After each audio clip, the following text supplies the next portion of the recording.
Ndugu zangu, tuijue dunia ili tujue namna ya kujiadjust kwenye hii dunia ya wakubwa wengi. Tusipoijua ni hatari sana. Ndugu zangu, napenda nianze kwa kusema hivi. Katika hii dunia yetu tunayoishi kwa sasa, yenye watu bilioni 8 na taifa la Iran ndio taifa la watu wenye akili kuliko taifa lolote duniani. Tuelewane.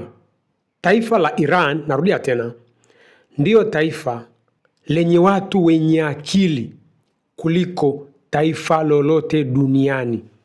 Mimi ni mtu wa mambo kwa ushahidi, si ndio? Mtu ataniuliza swali la haraka haraka, kwani akili ni nini? Akili ni uwezo wa kuyatawala mazingira yako yakakupa unachokitaka. Unachokitaka maana yake ni riziki, kwa sababu mwanadamu anahitaji riziki. Mwanadamu hahitaji kitu kingine chochote. Sasa ukiwa na uwezo wa kutawala mazingira yako yakakupa riziki, wewe una akili.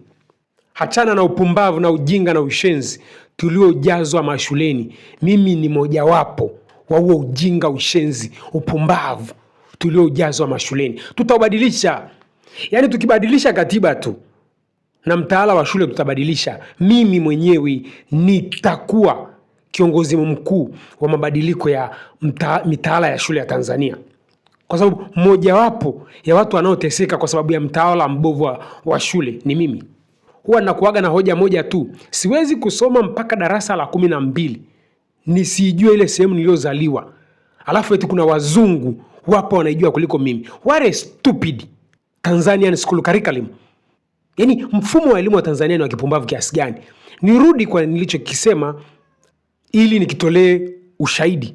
Maana na ushahidi, kwa kifupi wanaonifuatilia nishaeka ushahidi sana. Trump ameshatusaidia kwa maneno yake kwamba hakuna watu wanaojitambua katika dunia hii kama wa Iran.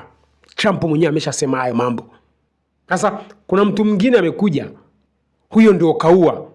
Sasa nataka tuanze kwanza na Ufaransa. Maana Ufaransa, Rais wa Ufaransa Macron anafikiri Iran ni kama Kenya. Unajua wazungu waliotutawala, mikataba yote tunaoingia nao, wao wanaandikaga, sisi tunasaini. Wala hatusomi. Hatunaga kazi ya kusoma. Sisi tunasaini tu kacha. Kwa sababu mfumo mzima wa uendeshaji wa mambo katika bara la Afrika ni wa kwao, wanajua. Yule wa Marekani anakuja anaanza kutubiria masuala ya uhuru wa kuabudu. Jamaa anatuelewa sana. Yaani yuko shuleni anaisoma Afrika kwamba wapumbavu kienda waambie waabudu hivi, umeshawakamata wajinga hawa. Hawana, yani mpaka chakula mpaka leo hawana chakula cha kutosha. Yaani wajitambui ni mazombi. Sasa kama mtu yuko Marekani anaanza kutuhubiria maisha, si anatuweza? Nije kwanza kwa Mfaransa. Wairani wametoa kauli moja tu. Ni kama vile rais wa Faransa anajifanya hajui kusoma. Hiyo ndio kauli ya wa Iran kwa hoja ya Mfaransa. Mfaransa, ningekuwa mchekeshaji kama Jimmy Kimmel ningewatukana tusibaya sana. Maana Jimmy Kimmel huwa na matusi mabaya sana, anamtukanaga Trump.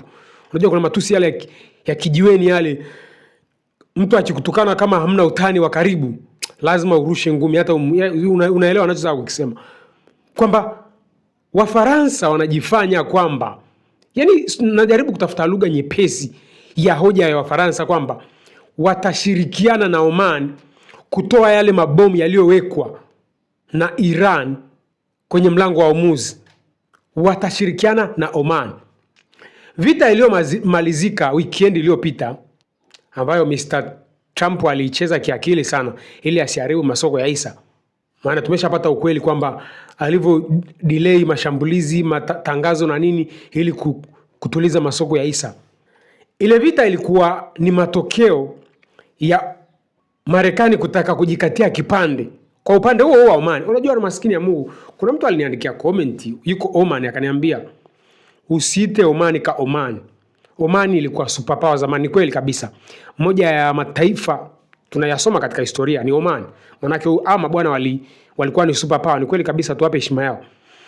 Oman ilikuwa superpower. Lakini katika ugomvi wa sasa Oman sio superpower. Yaani Oman tumweke level moja na Uingereza. Hivi Uingereza ina nini sasa hivi? Uingereza inaweza ikatutishia sisi kwa sababu sisi bado ni disorganized. Lakini tungekuwa organized, Uingereza atatuambia nini? Uingereza ya miaka 90 na watishia Warusi. Sasa hivi Warusi wanapita pale pale uani kwao, wanawaambia mtatufanya nini?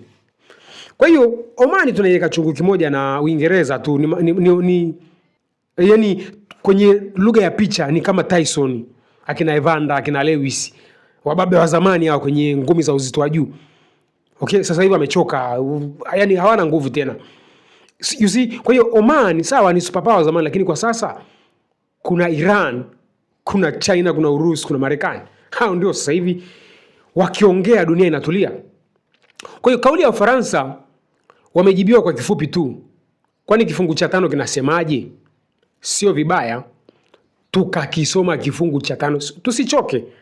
Kwa sababu wa Iran walimaliza kila kitu. Ndio maana nikaanza kwa kukwambia taifa lenye watu wenye akili kuliko wote ni Iran, na anayenithibitishia ni yule yani makubaliano ya kwanza yale yanaitwa JCPOA. Walioingia yale makubaliano, yani ile timu ya Obama, Jack Sullivan, yani mainjinia wa ule mkataba, akina Jack Sullivan amefanya interview na Faridi wa GPS wa CNN.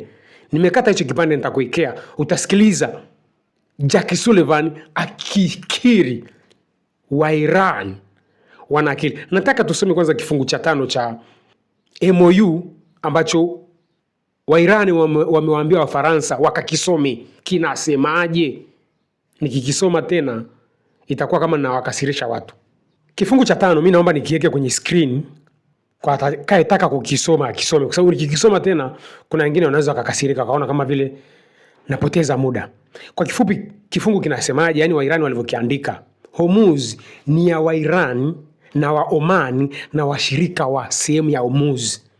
Niweke hivyo, yani ndio tafsiri ya kifungu cha 5, kwamba shughuli yoyote inayohusu Hormuz itafanywa na Iran kama kiongozi mkuu. Mabomu yaliyowekwa kwenye maji yataondolewa na Iran akishirikiana na Oman na washirika wengine. Yani linapokuja swala la Hormuz, mmiliki kiongozi ni Iran. Nisiongee sana.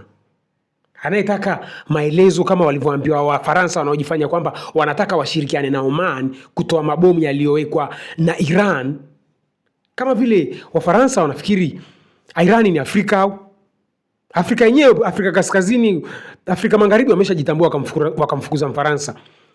Labda Afrika Mashariki hatujitambui ndio maana tukamkaribisha Mfaransa.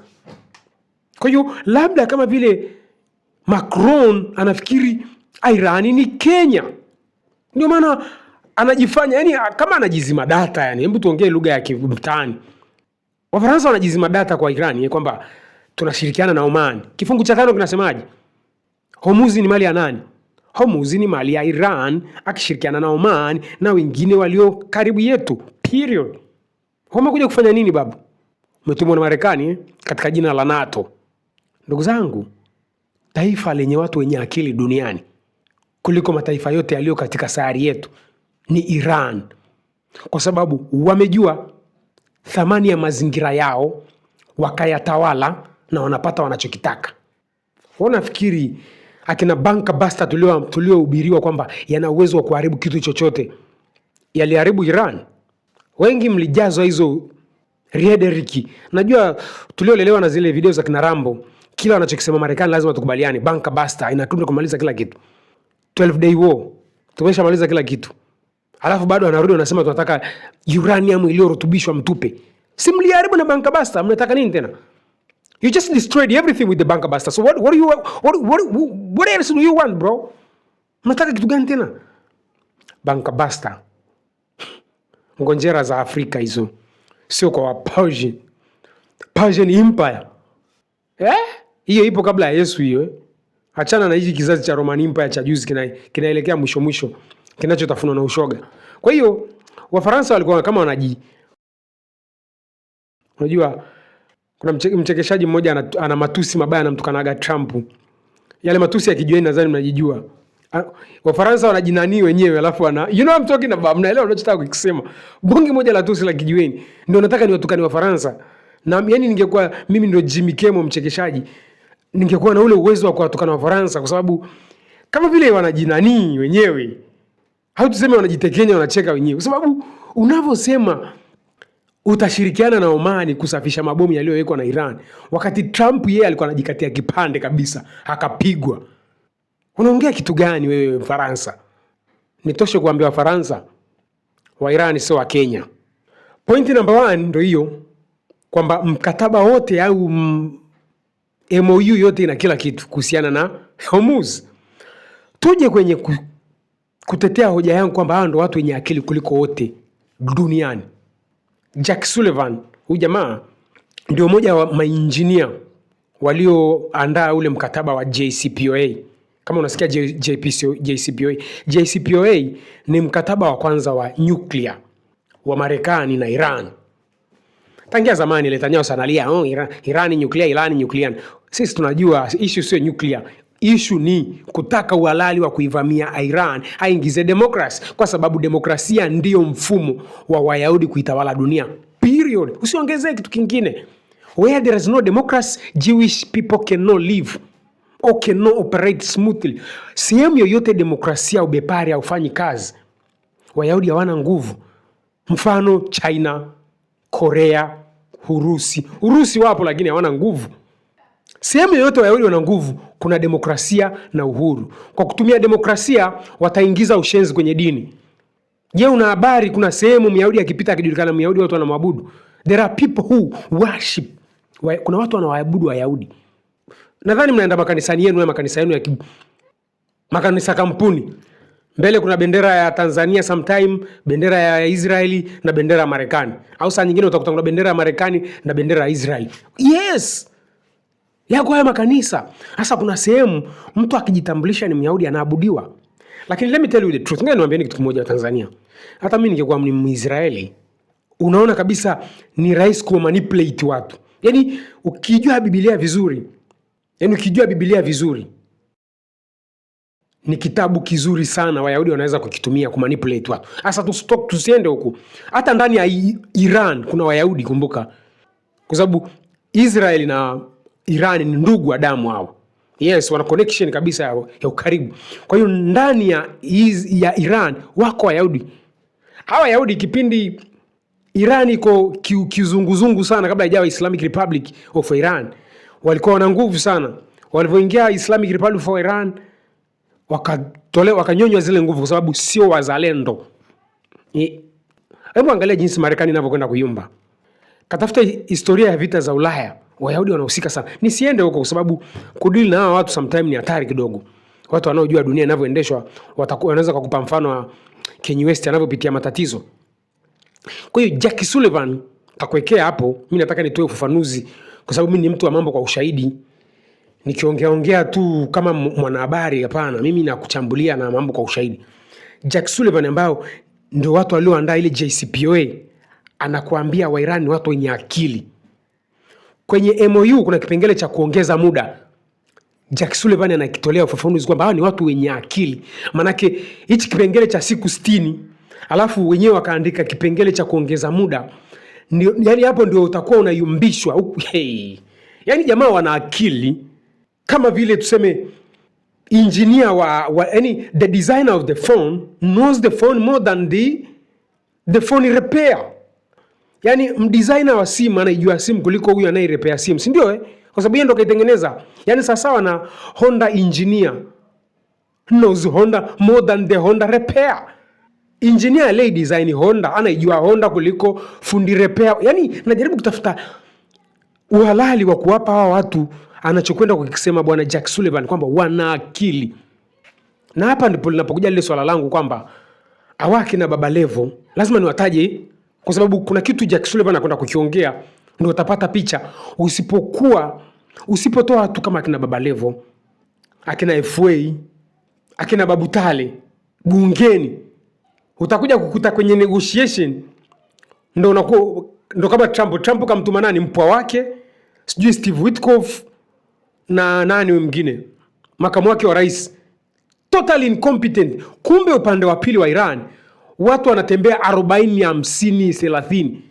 Jack Sullivan anakuambia maana yake nini? Hawa ni watu wanakagua neno kwa neno. Yaani mkiongea kitu kuna timu ya watu 30 40 inakagua neno kwa neno. Jack Sullivan anakuambia kuna neno limechomekwa kwenye MOU, neno dogo tu linaitwa sijui petroleum derivatives, ambalo lina nguvu kuliko kineno kidogo tu watu wamekichomeka na Trump amesaini. Ni watu wenye akili, hawatembei watatu. Kwenye microphone tunamwona labda Arachi, tunamwona sijui nani mwingine. Yaani kuna watu tunawaona kwenye microphone, kumbe huku nyuma kuna watu kibao. Usijitoe ufahamu. Hawa hawajatoka kwenye chama fulani, hawajatoka Chauma, sijui CCM. No.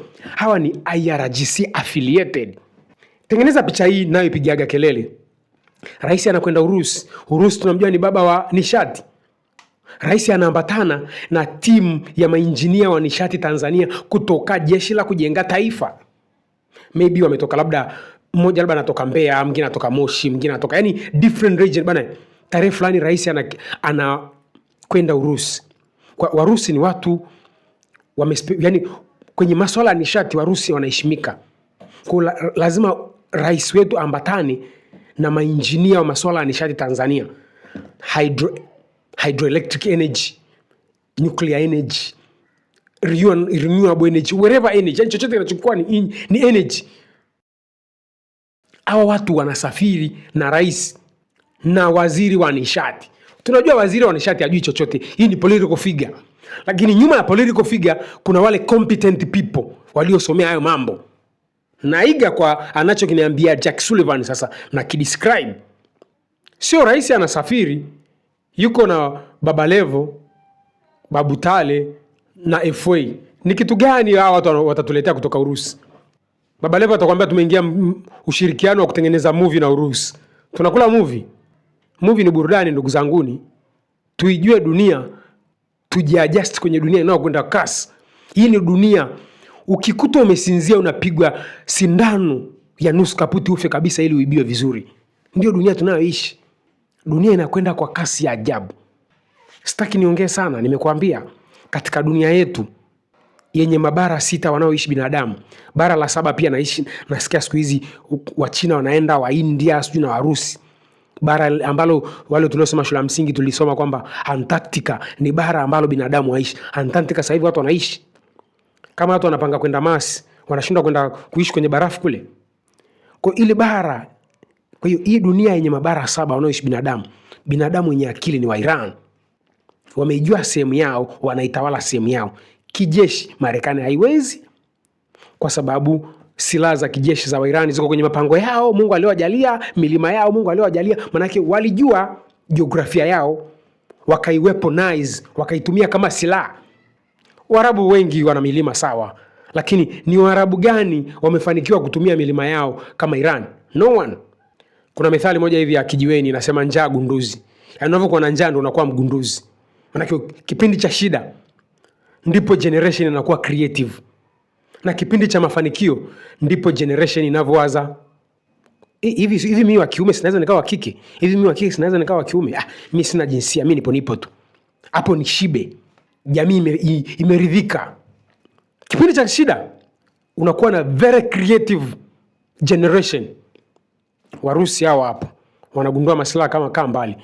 Wairani wale pale wamejua mpaka kuweaponize mazingira yao. Sitaki niongee sana, nataka umsikilize Jack Sullivan akithibitisha maneno yangu kwa Kiingereza. Wale mtakofanikiwa kuelewa Kiingereza. Kuna watu wapendagi nichomeke hivi segment vya Kiingereza, lakini vinanisaidia kwa sababu mimi ni mtu wa mambo kwa ushahidi, kuwasaidia Watanzania ni namna gani tutajiadjust kwenye hii dunia inayokwenda kasi. Iranians are playing this perfectly, where they are basically trying to create a situation where there isn't full compliance, but there isn't full rejection, which could then trigger sanctions. So they're in this kind of zone where they can, every now and then they can assert power and get everyone worried that they control the Strait of Hormuz, but never so much that it begins the end of the ceasefire and things like that. Is that what we're likely looking at for the next several months? I think that is a perfect summation. The Iranians are leaning forward to exercise control over the strait, to remind the world that they control that waterway, then leaning back when the Trump administration objects vigorously enough, because the Iranians want to keep getting the windfall that they've gotten out of this MOU. And then when it comes to the nuclear file, I think they will dribble out very small concessions bit by bit, then pull them back, then put them forward, then pull them back to keep the United States at the table, but that we're very unlikely to see material solid progress, especially on the nuclear program in the next 60 days. So what's most likely is that 60-day window gets extended? Yeah, in fact, in the MOU it says it can be renewable by mutual consent. Now, if you go back to the JCPOA, the Iran nuclear deal, the interim agreement that set up the negotiations was done in November of 2013. The deal, the full comprehensive nuclear deal, didn't get done till the summer of 2015. So that gives you a sense of how long this takes. 60 days is a kind of ridiculously short amount of time to negotiate a nuclear program. But what they'll do is just keep extending that timeline, I believe, as long as something doesn't happen that fully disrupts it. But I think both sides have enough incentive to keep it going that you'll just see this continue 60 days, then another 60 days, then another 60 days, and that's kind of the new normal we're living in. What does it tell us that the Iranians, I don't know if in this particular negotiation, but in the last one, and certainly in the ones that you guys took part in, bring 30 to 40 people, nuclear experts, energy experts, ballistic missile experts, and on the American side, it's two guys. It's Witkoff and Jared Kushner. Well, first of all, if you just look at how they work the wording of the agreements they do, they are highly detail-oriented, not just because they're lawyerly, but because they want to extract benefits from those details. Just one example from the MOU. The provision that says the U.S. would waive sanctions refers to oil, and then there's this little clause that says, and derivatives. What are derivatives? The petrochemical sector. That is the second largest sector in Iran. Now, do I think the U.S. really even understood what it was signing with that? Maybe not. But Iran knew it would get billions and billions of dollars just by inserting that word. And that's why you bring a very large delegation, because you're looking for every advantage in this highly complex, detailed negotiation. And I think as long as they're bringing that expertise and we're only bringing a couple guys, it will be advantage Iran. What does this do to the Gulf states, who have been, staunch allies of the United States? You've talked to the leaders of many of these places. How are they looking at their future going forward? Look, I think that they are now questioning the basic model upon which they've built their security, which has been essentially a deep partnership, security partnership with the United States, including forward deployed American bases in their countries. I think now they're asking themselves, what are we getting for that? And do we need basically a more diversified approach that involves a degree of hedging with other powers, maybe including China, and definitely includes quiet diplomacy with Iran to try to make sure that they're de-escalating with their neighbor across the strait? Bottom line, this is bad for the United States' image. It's been bad for allies. But at the end of the day, it's better than continuing this misguided war, right? And it's sort of like bad for Trump, good for the world. It's always hard to hold two conflicting ideas in your head at once. This is a terrible deal. Iran has won huge. The United States has lost out huge. On the other hand, it beats continuing this war. And so we should all be glad that the war is over, even though we're stuck with something that is much worse than we could have gotten if we had never started this war in the first place. Nimalizie kwa kusema hivi, Wafaransa walifikiri Iran ni Kenya. Tuelimike, tusiwasome.